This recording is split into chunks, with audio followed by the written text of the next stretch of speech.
I'm really excited to say that my brother Jason came on and we recorded a Faith No More episode of the Worst of the Best podcast. The discussion was so big and so vast that it does not fit into one episode. So this is part one of that discussion. So this recording ends sort of abruptly because during the recording we didn't know that it's going to be a two-parter. We made that decision near the end of what will be part two. I just wanted to thank my brother again for coming on and guest hosting, and I can assume we'll hear a lot more of my brother Jason in the future. A worthy successor to my brother Ruben, I would say. Here you go, part one, Faith No More. Welcome to the Worst of the Best podcast. You wanted the best. Well, they didn't freaking make it! So here's what you get. From Canada, Ryan and Jason.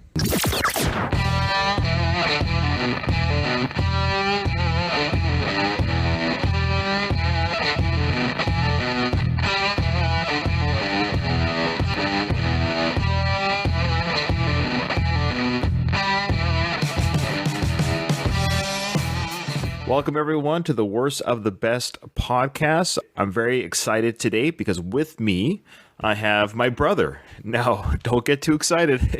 Ruben has not come back. I have three brothers, and this is my other brother, Jason. Jason, welcome to the show. Thank you, Ryan. Happy to be here. Happy to talk about Faith No More. I just want everybody to know that Ruben has way more podcasting experience than I do. And more specifically, he does have a face for podcasting more than I do. So, yeah, so to be fair, Ruben's got a face for podcasting. Yes, I don't. But Jason, it's a privilege and an honor to speak with you because A, you're my brother, and of course we have a shared interest, as I do with Ruben, in many of the subjects that we cover. When you asked me, hey Ryan, I know you need some guest co-hosting, can I come on the show? And you acted a little miffed that I hadn't approached you earlier. Yeah, well, I felt a little left out, a little hurt, a little stung. Yeah. You're never left out, as it is with Ruben, as it is with you or all of my family. Family, the blood is thicker than water. You guys, anyone that's listening that is my relative, you always have an invitation to come on the show. And Jason, though, is also a listener of the podcast, so this is good. Yeah, I'm one of the two. Well, so now we've just taken away one other download.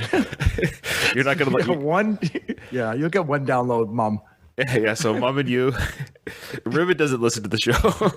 Can you blame him? No, I don't. I'm always surprised anyone does. And to those listeners, those few and far between that do listen to the Worst of the Best podcast, I do thank you for listening. And I suspect we'll get a bit of a bump with this episode because of the Worst of the Best podcast episodes, and I'll give a bit of behind the curtain here. The music ones are quite popular. They're the highest downloads. Generally, the music ones have been the highest downloads. Not every band, but of the top 5 downloaded episodes, they're all music-related topics. And that kind of goes without saying. Music is huge in the culture of the world. The bands that we've covered have tens of millions of album sales, and I would suspect some of those people listen to podcasts. Music always lends to great conversation.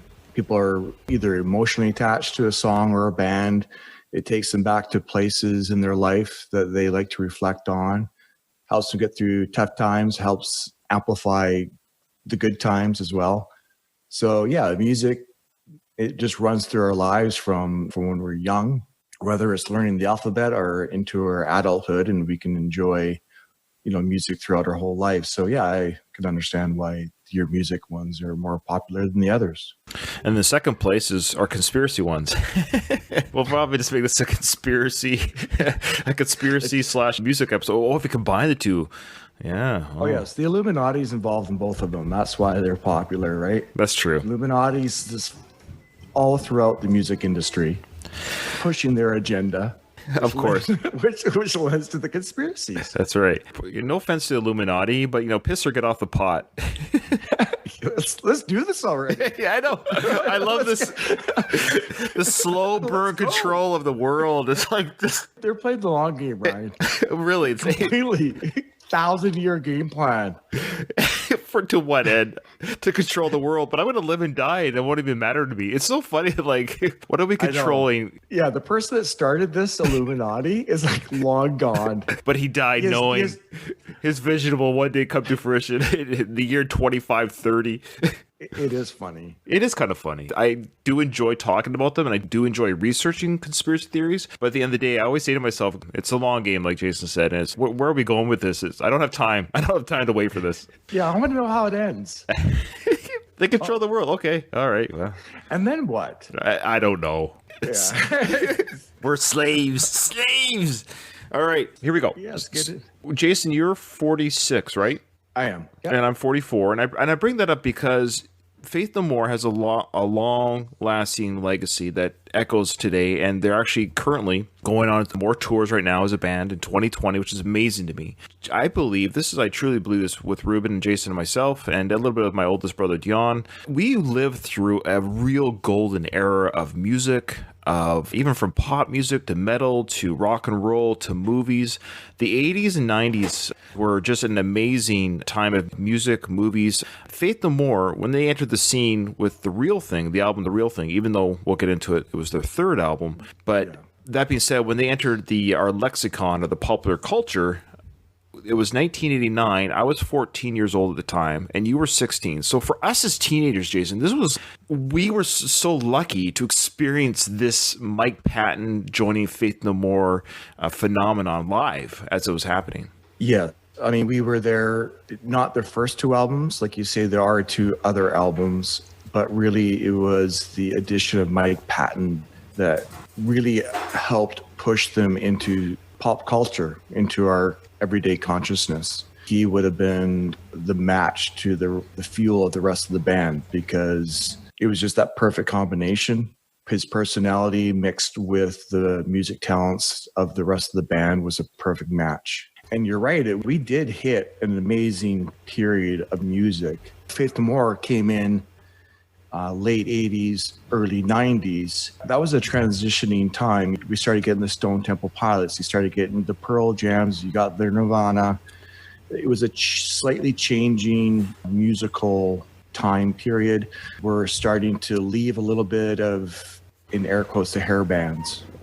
And it was a little bit of a changing of the guard in that regards. We were able to experience all, and actually the popularization of rap was starting to come into the musical mix at that time. Faith No More was able to bridge a gap with a lot of these different genres of music, and it was the perfect timing for it. I would say a lot of this is a bit of luck and timing. Isn't that the key to success in life? DNA and luck. Right. So Mike Patton had the DNA, the band members had the DNA to be talented musicians. They combine their talents to form the music they formed, and the luck then comes into play. Like the right people hear the right thing at the right time, and people catch on to it, and it becomes viral. And not to snub Chuck, but there's no way, if you listen to their first two albums, there's no way that they would had the success with Chuck Mosley. There just would not have had that ability. No. I think his talents were limited. His lyrics would have been limited.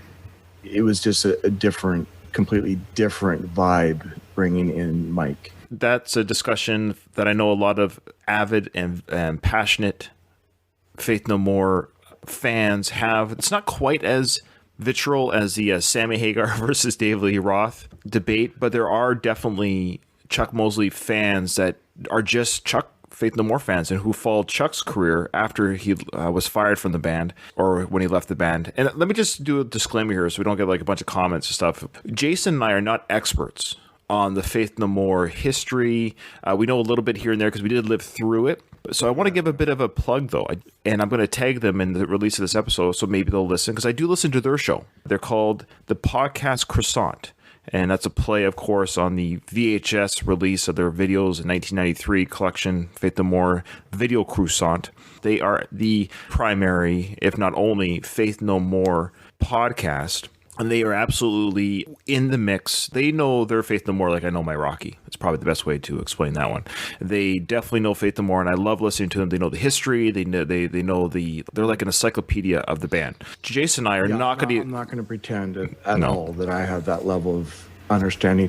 Just as an observer, as a fan of music, we have seen many concerts. I'm probably up in the hundreds of live performances. Sadly, Faith No More being one of them that I have not seen, that I have always wanted to. It just did not work out. Jason and I lived through the greatest time of concerts.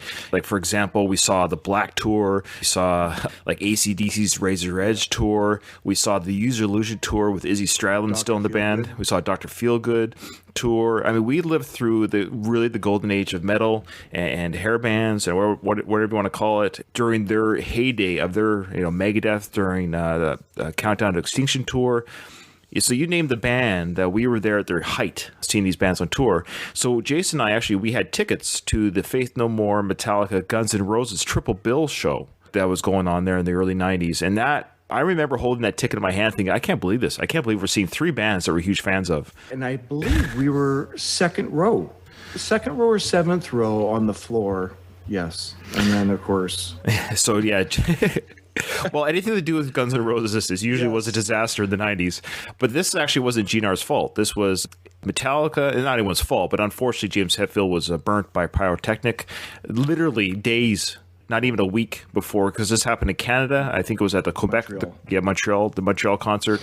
And so the Vancouver show was unfortunately scheduled after that accident, and they canceled. I think the original intention was to maybe redo but it was never done again. And talk about three volatile bands: Mike Patton and his craziness with Axl, and Metallica and GNR just kind of being it. I remember when this tour was announced, I'm like, there's no way. There's too much lightning in one bottle. Faith No More did tour with GNR in Europe, I believe. Did they not? I think so, yeah. You would have people throw food up on the stage and you'd eat it off the stage. Yes, that's right. I remember seeing clips of that. But at any rate, the reason why we're picking the two albums, Angel Dust and The Real Thing, is because these two albums, without doing research, that's the preface for everything here, major research, these two albums are their top selling albums that they've released as a band, minus maybe their greatest hits albums. They're also the two albums that Jason and I had on mega repeat on our CD player over and over again in our car. So this episode is about us going through track by track. We're not going to be playing the whole song of every song, but we'll do a little snippet here and there of each song, parts that we liked, or just the beginning, just so you kind of, as a listener, you're like, oh yeah, that song, if you're not too familiar with Faith No More. And we're going to give our overall feeling, and then at the end, The Real Thing, and then the end of Angel Dust, Jason and I, independent of each other, we don't know what each other's pick is, we're going to pick what we think is the worst song on the album. So as much as we love Faith No More, and as much as we love these two albums, there is a song that is the worst. Now, it doesn't mean, again, for you Faith No More fanatics, doesn't mean the song itself sucks. It could mean that. But it just means if there was one song that fell off that CD and would never to return, you could never hear it again, you had to pick a song. That's what we're doing here. The Real Thing came out in 1989. This was the first album with Mike Patton. Chuck Mosley had done the first two albums. He left the band for various reasons. A lot of it was the drugs and his inability to perform or what have you. And the band needed a new singer. And it's my understanding this album, the music on this album, was already written, ready to go. They did the writing during the Introduce Yourself tour. So they just needed a singer. And Mike Patton got the music. He put lyrics to the music. So this is definitely Mike Patton singing and his lyrics to, if not all the songs on this album, the majority of them. And his style of singing starts sneaking in that we'll later see. This is Mike Patton introducing himself to the world. Interesting enough, Mike Patton was discovered while he was in his high school band, Mr. Bungle, by Jim Martin. It's ironic that Jim Martin introduced Mike Patton to the band. And it was on that recommendation that Mike Patton joined the band. And he did, within a very short period of time, write all the lyrics. Yes. Or the majority of the lyrics. I'm sure there was co-writing credits to a few, I could see on a couple of songs, but the majority, I would say 98% of the lyrics was written by Mike Patton to go along with the music that the band had already created. Right off the get-go, like, okay, you have two other albums with Chuck. You bring in Mike, lyrically singing performance, and you're catching something special that, in my opinion, would not have occurred in any other way. Yeah, and it's funny when I listen to Mike sing the songs and I hear the music on this album to it is amazing. But yeah, it just elevates it to a different level. So I had this Sony Sport Walkman tape deck, not even CD yet. Yeah. Epic would have been just out, right? So that's most people's recollection of being introduced to the band was through the song Epic. And so I bought the tape at the time. And I remember going, it was a scout camp. I remember going up to Caramana Valley. And I played this tape over and over. And the whole car ride to the campsite, I can distinctly remember in my mind the logging roads, bouncing on the logging roads. And I was just entranced by this tape, by this album, by this band. Remember we used to listen to tapes and we go like, okay, this time I'm only going to focus on the drums. And then you listen to like, yeah. And then I'm only going to focus on the bass. I'm only going to focus on the vocals or whatever, even though we couldn't separate the sounds, but that would be what we'd concentrate on. But I remember just listening to this album and just trying to really go as deep into it as I possibly could. It was very different. I mean, like you say, we kind of grew up with the Megadeth, the Metallica, the AC/DCs, Guns N' Roses, the Aerosmiths. This is slowly being introduced to a few other vibes.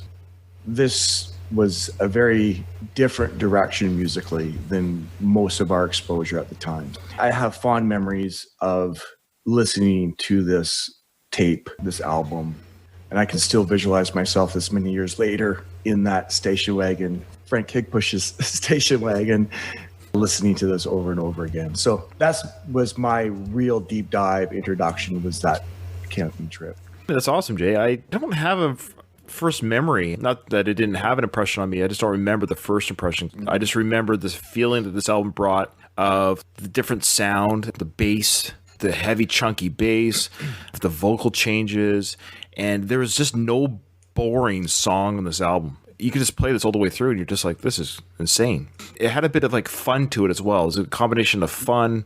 I was re-listening to these albums yesterday a couple times through just to refresh my feelings about it. Yeah, I mean, there's some kind of dark feelings, but at the same time, there's a couple songs that have this real poppy, positive vibe as well. Let's go into the first song. For me, as great as Mike Patton is, the band is so phenomenal that it's impossible to not understand that this is such a musically driven, uniquely driven band. I don't know the ages of everyone else in the band, but I assume they're all about the same age. But I know Mike Patton was himself the youngest, and he's 21 here. I don't know the ages either. Suspect that they're a bit older. And one of the things I was reading is that Jim Martin and Cliff Burton were in a band. Yeah. And that Faith No More, I believe, originally, the very, very early Carnations are like 79. Yeah, they were called Faith No Man. They were putting this stuff together long before Mike Patton, who, if he's playing in a high school band, if we have that history right. Yeah. In 1986, he was discovered by Jim Martin when he was playing with Mr. Bungle before they'd released an album. They had just a demo tape out at the time. Yeah. Yeah. So anyway. Here we go. You put on the tape, this is what you hear right away. I know.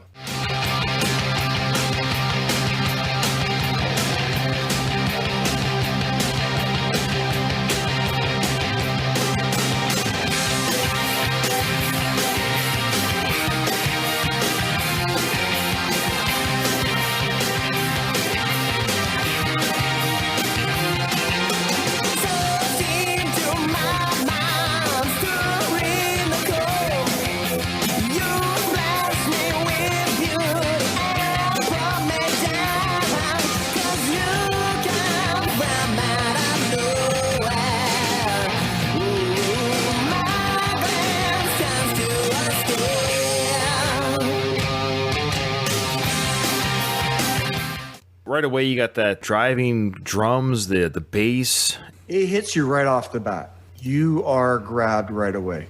Knowing where Mike Patton has gone with his vocals, this is one of the nasally Mike Patton is not my favorite thing. It's not his strongest thing. So he might not have known quite then just how he was going to sound as time went on.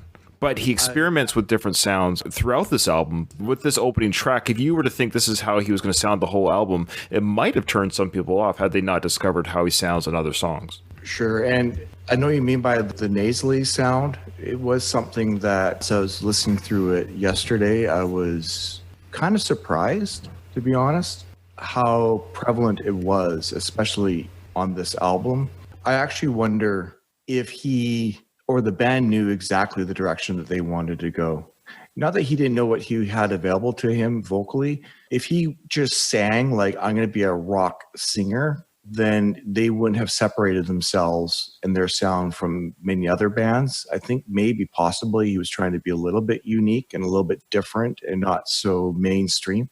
It's interesting when you go back and listen to Mr. Bungle and that demo tape and just where Mike Patton had come from, and even how Jim Martin had suggested Patton. It's kind of interesting because this singing here sounds nothing like Mr. Bungle singing.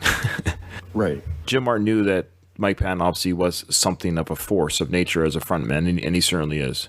That opening track, for me, when I listen to this band, I hear drums and I hear bass.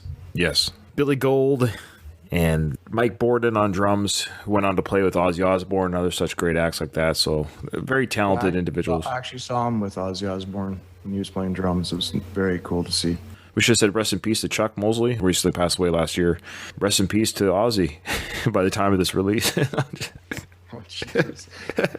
The fact that he's still alive is amazing. Yeah, I actually saw a little chunk of Sirius XM on YouTube with Ozzy promoting his new album, which actually it's a very solid sounding album. I haven't really gone deep into that one, but just from the parts and pieces, it's pretty decent. Yeah, that's what I've heard. And I've listened to the parts and pieces too. And Nice to see Slash Duff on it.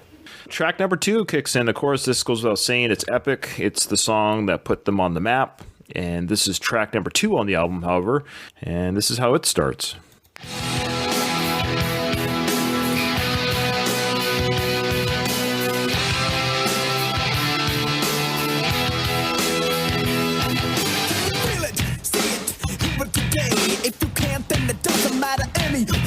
You will never understand it cause it happens too fast. And it feels so good, it's like walking on glass. It's so cool, so hip, it's alright. It's so groovy, it's out of sight. You can touch it, smell it, taste it so sweet. But it makes no difference cause it knocks you off your feet. You want it all, but you can't have it.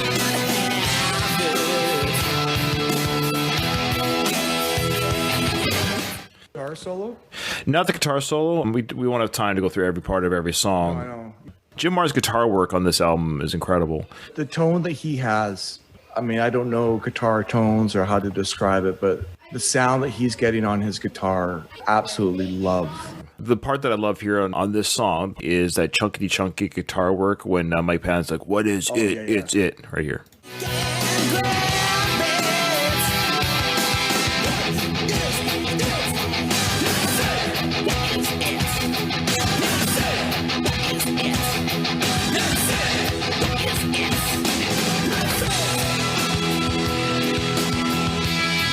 Then Jim's guitar.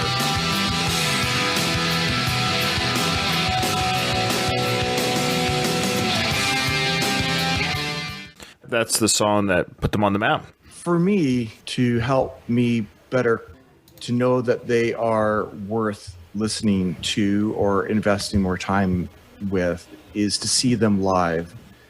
And once I can see them do a live performance and know that they're capable of performing live and they sound somewhat similar to how they sound on an album, really helps me know that these are a talent.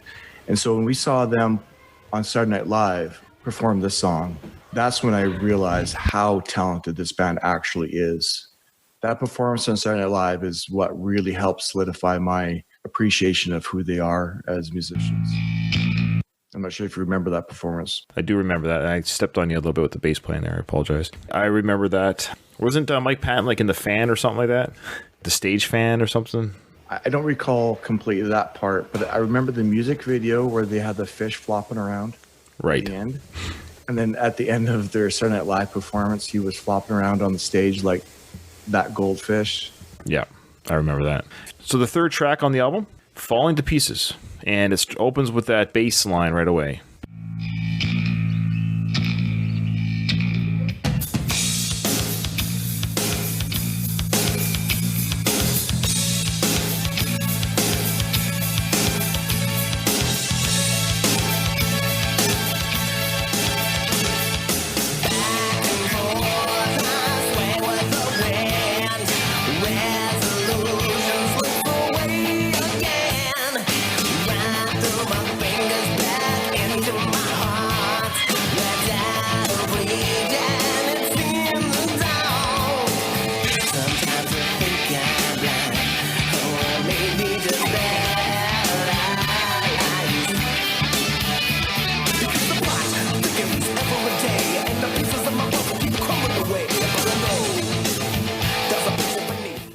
So this song has that combination of his a little bit nasally, but then he goes low. What I really like about the song too is it's a little bit more straightforward rocker.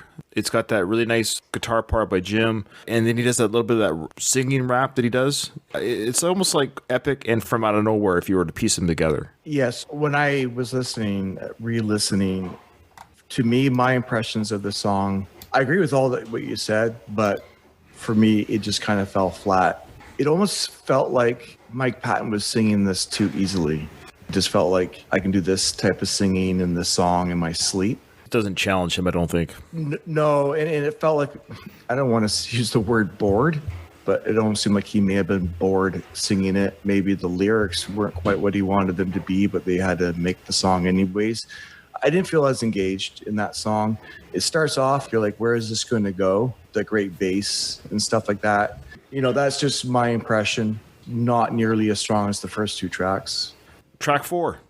Now, when this one kicks in, and I'll just this song's crazy because, well, it's Surprise You're Dead. It's track number 4. Great title. Now we're hearing the Mike Patton, like, what? This is the same singer? And we're starting to see his range a little bit even more. The energy of the song is just unreal. I read that Martin, this is a kind of, at least musically, he wrote this with his band that he was with, Cliff Burton. That's right. And I don't know, quite a few years old, this song. And you can kind of hear that much more of a heavy metal sound to their repertoire. Yeah, so this comes in, speaking of from out of nowhere, this track number 4 comes in. And if you're listening to this on a tape like you did, and like I did, we both owned this on tape before we had on CD. You know, you're putting this in, this track number 4 comes in, you're like, what? I almost wish I could see my face back then when I first heard this.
So it's hard to stop that one. It is, because the guitaring further on in the song, the way he just bounces across those strings. I think Jim Martin must have loved playing this song in the studio. This is his lane that he wants to drive in. Yeah. Yeah, we never heard vocals like this. We were listening to pretty, safe songs. And there might have been death metal out there, but that was so underground that we never heard that. There's no YouTube. We didn't investigate it. We never bought an album that had any kind of... I don't even know if growling was a thing back in '89 the way it is. Well, I guess the closest thing would have been maybe... Pantera or Dave Mustaine. You know, kind of within our wheelhouse of stuff that we would... Yeah, but... Dave Mustaine may have had the more... When he screams out that, "Now you are mine!" That's just amazing. Yeah. It's hard to do that control. Mike Patton does it in a way that it doesn't bother me. I don't know how to explain it. I know what you mean. There's other bands that, Yeah, amazing song. And I don't think Roddy Bottom plays any keyboard in the song. I don't know if it's there. I know the song Digging a Grave on King for a Day. He purposely steps away from that song on stage because he doesn't have any parts to do in it. Oh, Yeah. bathroom break. Yeah. And Surprise You're Dead is kind of like, I think, that same idea. It's not him doing much on that song. Maybe some background vocals. Okay, number 5, Zombie Eaters. The reason why I love this song so much, one, as a parent, I swear it speaks to me as a parent of young children, always being tired and being at the beck and call of young children all the time. And I find it interesting that Mike Patton wrote this song, if he did write it this way, that kids are constantly, nagging the parents, and the parents are always tired. And and he's only 21 when he wrote this, so it's very introspective on his part to write through the eyes of a tired parent. And the title is Zombie Eaters. And what makes this song so great is that it changes. It has a soft beginning, and then it just kicks into that. It's probably, up to this point, the more mature songwriting song on the album. Yes. Of the ones that we've done. Yeah. It really feels like it's teetering on future potential as songwriters. I love the way it's a soft beginning. Again, when you're hearing this for the first time, you don't know what's coming. And when it kicks into that Billy Gold again with that heavy, crunchy bass, dong dong, dong dong, you're just like, where are we going? Yeah, and actually, I want to bring up the acoustic guitar. Well, Jim Martin sounds like he is pulling a lot of the guitaring sounds and tones from. It reminds me of Master of Puppets. Oh, he was a huge Metallica fan. Obviously, he worked with Cliff Burton, of course, and Right. In this, I really do hear the album Master of Puppets, especially in this acoustic guitar sound.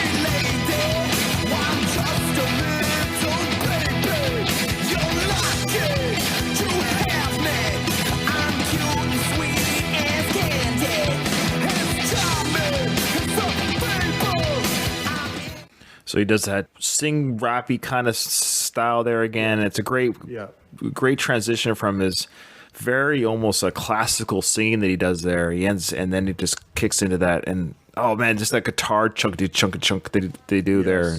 It's such a strong song. Sorry, you're allowed to say your favorite song. You're just not allowed to pick your words. I don't know if it is, because I'm looking at From Out of Nowhere, and then I look back down to Zombie Eaters. And so, yeah, I would think that this is maybe a very mature songwriting. I would think probably one of the younger songs on the album would be a guess. Probably. The contrast, again, between Surprise You're Dead, the way that one begins, and the way this one has that classical beginning, and people are like, where are we going here? It's a little bit what we'll see later in Angel Dust of the journey that people take there.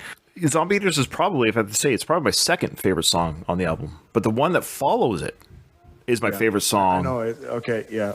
And that's The Real Thing. It's a lot easier to pick the worst than it is to pick the best. Yes, that's why we're the worst of the best. It's easy to pick the best. Yeah, for this album, the best song, in my opinion, is The Real Thing. It's one of the probably, it's in the top 5 of Faith No More songs easily. I don't have that list in my head, but it's in there. Now, what I love about this song is not just the guitar work by Jim. The whole band's amazing, of course, but Mike Patton, the way he just sounds almost desperate at the end, the build-up and his vocal and almost like a gasping for air. Right. The combination of that singing, the rap rock, I don't know what to call it, the way he's able to smatter the vocals. The ending to this song is such a great payoff because you just know it's coming. So you're listening to The Real Thing, it slowly builds, it teases it for a little bit in the middle, and then it goes back slow again. Yeah.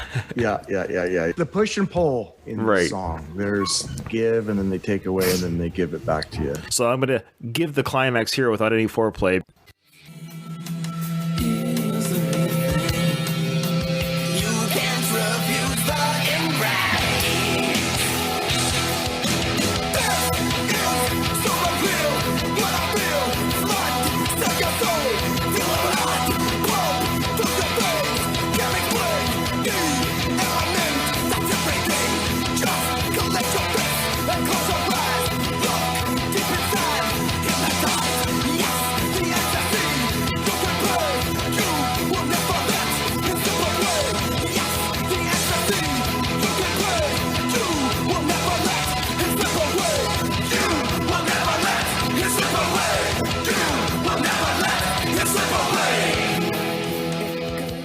Like, I love that feeling like he's almost running out of air at the end. What's so hard not to ignore in their music is the way that the bass and the drums play off each other. It is truly the driving force of their sound.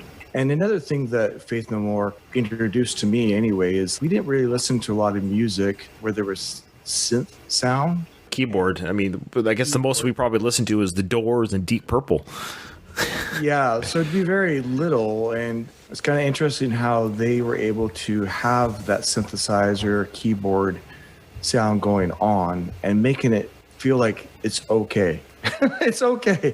Coming from more of a heavy metal, hard rock, other than maybe a few songs that had piano in it, like November Rain or Estranged.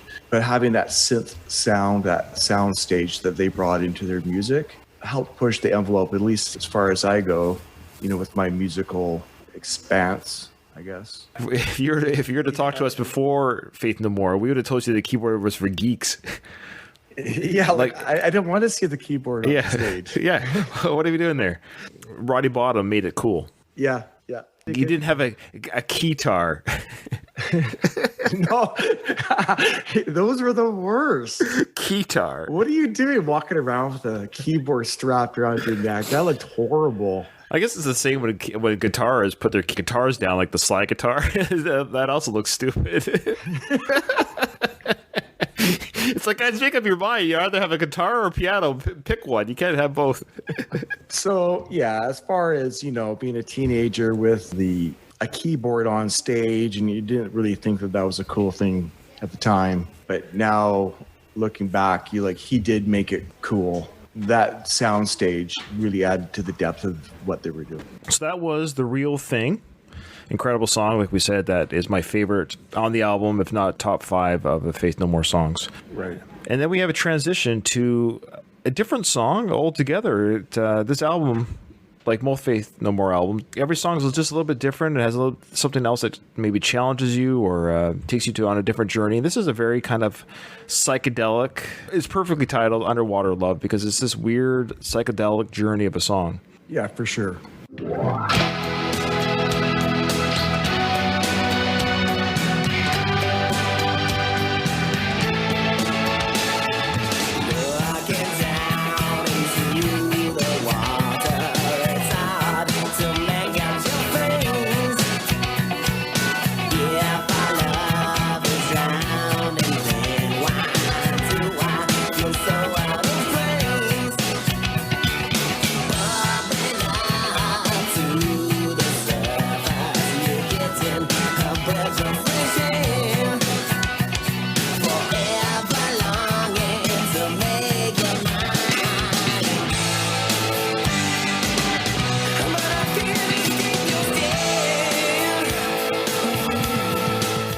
Again, with Billy Gold's bass.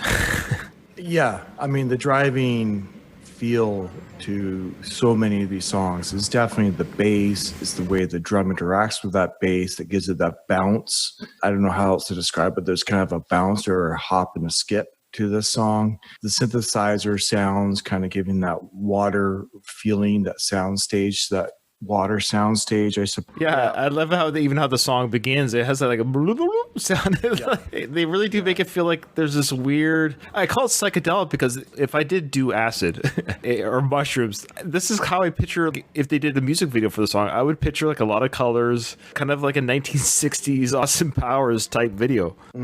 But for me, it has the Falling to Pieces vibe as well. It feels almost too easy, almost too straightforward. I can see Mike Patton being able to sing this song in his sleep. Musically, it's great, but just kind of lyrically, singing wise, it's almost too easy. I mean, that's just my lasting impression of it. I mean, it's not like I hate the song. I'd gravitate to others well before this one. He doesn't sound invested the way that he sounds invested in other songs. Yeah, agreed. I agree. That's a good comparison with that and Falling to Pieces. The next song on the album is The Morning After. And this is a song, it's funny, it's a song that I always forget exists until I hear it. And then I realize when I hear it, how much I love it. Yes. Yeah, you read the word The Morning After, you just kind of like, huh? Okay. And then you listen to it and you're like, oh yeah. I've listened to this album since 1989, so this has been on my lexicon for 31 years. Yeah, right. It's a strong song. It's an incredible song. If you were to show me the track listing for this album and this wasn't on there, I might not be able to come up with the title of what was missing. Right. I would agree. Yeah. Let's take a listen. We're going to talk about today there the bass and drums leading. I know. And then as soon as you hear the song, you're like, oh yeah.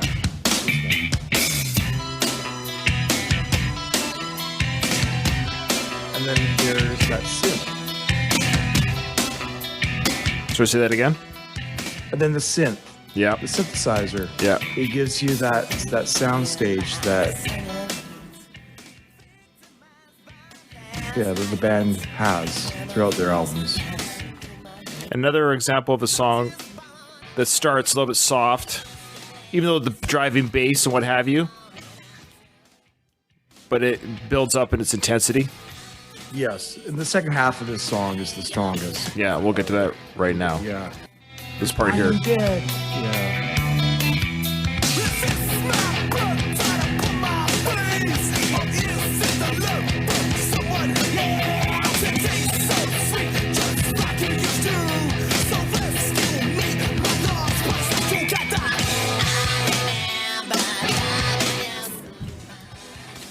There you go. Yeah, even the last 30 some odd seconds of the song. And you can hear Mike Patton's like kind of layered vocals in that, especially if you're listening to headphones. Yeah. You can hear that gravelly, more dark or evil vocals.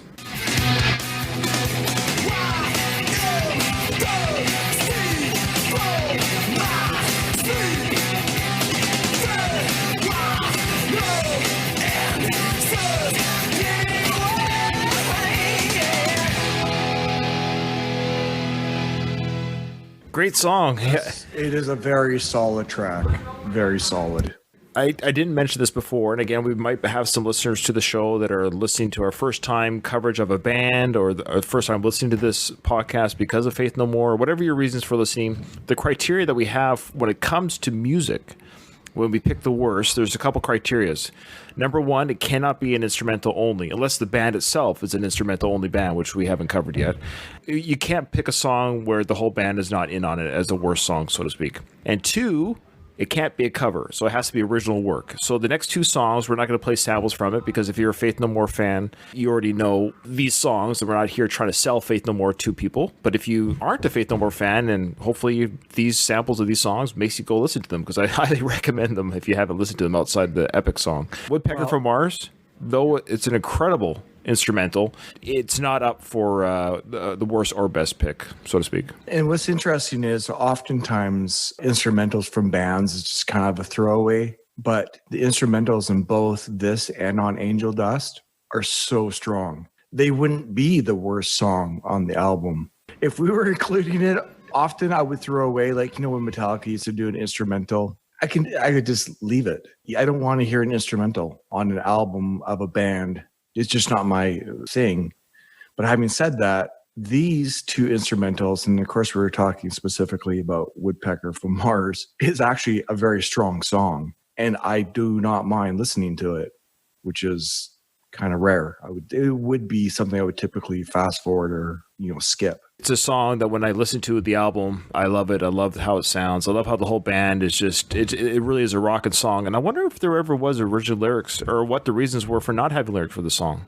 Because Faith No More doesn't have, quote unquote, a lot of instrumental songs that I'm aware of. And then War Pigs, I could take it or leave it. I was not a fan of this version. No, and that's why I would say if we included the covers, that would be an easy pick. It would be an easy pick. We'll take away War Pigs and Woodpecker, even if it was included. Yeah. And again, I just apologize for the background noise to our listeners. I've got a house full of kids and visitors upstairs, and they are just being particularly loud at this moment. That's okay. That's life, man. That's life. The album ends with a song, which I think it's a kind of a great way to end this album, because this whole album, as you know, is just end-to-end rockers and heavy songs and what have you. But we end up with a really nice kind of sounding. And every time I hear the song, I really picture them singing by the poolside. I've always pictured them, they really just chilling with the pool, the sun, and they're just like, do, do, do, do. But what I love about The Edge of the World, even though it's slow, not, I say slow, it's soft, is what a better way of saying it too. It's a soft song. It really showcases the classical style of Mike Patton's ability to sing. Yeah, it does. I mean, and that's why when I hear songs like I had mentioned before, Falling to Pieces or Underwater Love, and then you hear what he can actually do if he was to sing a more straight song, it would have been less nasally in those two vocals, those two other tracks, and more. I wish he would have sung maybe those other songs with more of a actual singing voice that he is capable of doing. Right. It feels like he wasn't invested, but if he had done something differently with his vocals, rather than just kind of sing that nasally singing, and maybe approach it in the way that he approached The Edge of the World. I mean, not like the slow vibe, but just the actual singing from beginning to end. They may have been stronger tracks or stood out more, because musically I thought they were strong. I think just vocally, he just doesn't sound invested in it. But anyway, Yeah. let's hear a sample of it. Okay. Come closer now. I want you to believe I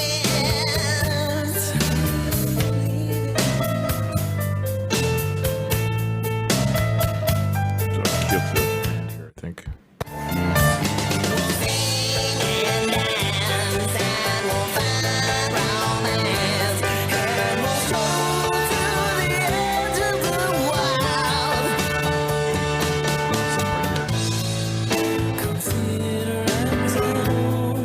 Listen to that there. It's weird.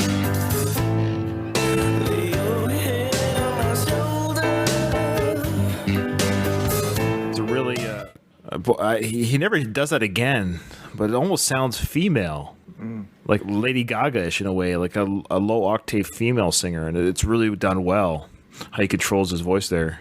Like I said, I wish he would have used more of that type of singing, approached the singing in those couple other songs throughout the album to break it up and add a little bit of variety. Like I say, it's hard. Underwater Love and Falling to Pieces, if he had just sung it maybe more of a straight up rock song, or utilized the way that he sung Edge of the World, you know, like these different vocal approaches. All right, that brings us to the end of the official release of The Real Thing. It's gone through other releases with bonus tracks or Japanese tracks or whatever, but this is the official release track listing. Now, don't give your pick yet. I'll go first. I'll let you go last, being the guest host on this episode. For me, this was very easy. I call this the Enter Sandman syndrome. Okay. I hate it when people get mad when bands are successful. I'm the opposite. My wish for everyone, if you like a band, that they're successful. So you can see them in tour. They have albums. You can listen to them on your iPhone or whatever it is. Because when a band is not successful, they don't have an audience. You're not going to hear anything from them, right? My wish is always for everyone to be successful, or whatever band you're a fan of or artist, because then you get to see them. You get to see them perform. Epic did that for Faith No More. And it did that for Metallica, Enter Sandman. But it's a song that I never, ever, ever, ever listened to ever on my own. I don't put on Epic. I don't think I've ever listened to it on purpose since 1991.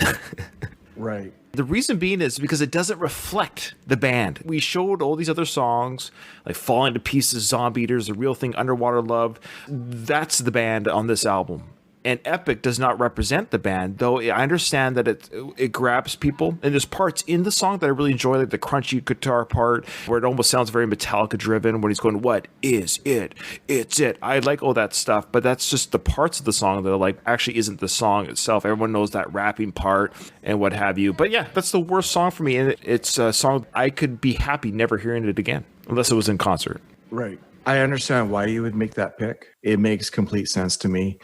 It's kind of like you wish they never had released it as a single so that you could appreciate it more often and not have burnt it out.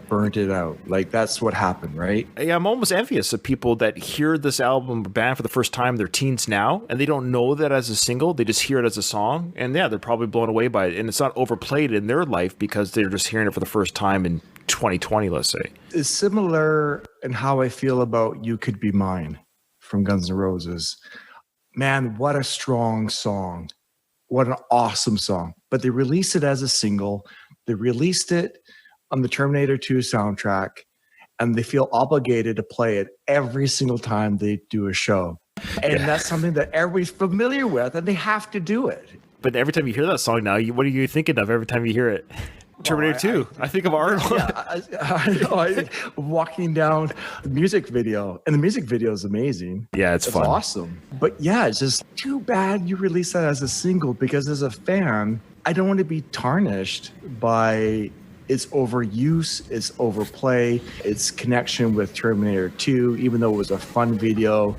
And I get why it was awesome to see it played loud and live. And the movie Terminator 2, I remember watching in the theaters and seeing it on the big screen. Am I remembering that, Ryan?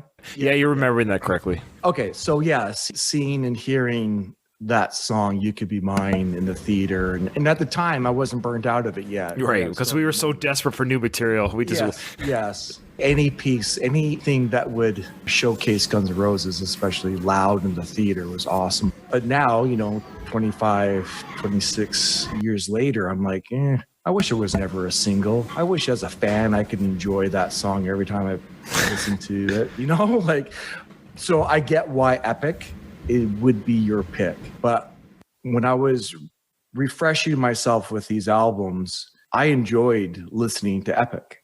I enjoyed Jim Martin's guitar solo, and I always loved that guitar solo. And I was surprised by my blasé response to both Falling to Pieces and Underwater Love. That's fair. I just felt like his vocals, he just doesn't sound invested in the song. He doesn't sound like he cares that much about what he's singing about. I thought Edge of the World, the beginning of Edge of the World, I was like, this is probably going to be my pick. But I listened to it a couple times and I appreciated what I was hearing, specifically the second half of the song. It kind of picked up. And so for me, it was close. It was almost going to be almost right off the bat, Edge of the World. And then I listened to it a couple times and I kind of appreciated more of what they were doing. Having said all that, I'm going to have to go with Underwater Love. That's fair. That's fair. If Epic was a new song, if I didn't have the memory that I've had with that, the history I have with that song, the resentment I feel towards it. Yeah, that's a good word, resentment. Resentment that it was so successful that you can't enjoy it anymore. But you don't enjoy it? It's weird because without that song, I wouldn't know who they were when I knew them. And I loved it when I first heard it, of course. But then when I got to know who Faith No More is, and of course who they became with Angel Dust, that song almost seems childish to me. Sure. Yeah.